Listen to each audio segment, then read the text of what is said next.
देवी श्रीमहालक्ष्मीर्देवता श्रीं बीजं ह्रीं शक्तिः ऐं कीलकम् श्रीमहालक्ष्मी प्रसाद सिद्ध्यर्थे जपे विनियोगः।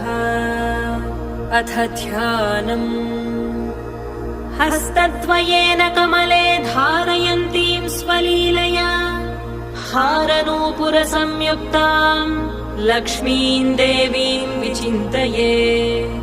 पीतवस्त्रां सुवर्णाङ्गीं पद्महस्ताङ्गजान्वितां लक्ष्मीं ध्यात्वेति मन्त्रेण स भवेत् पृथिवीपतिः।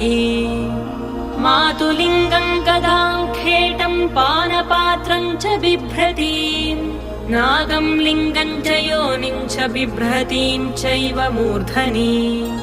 वन्दे लक्ष्मीं परशिवमयीं शुद्ध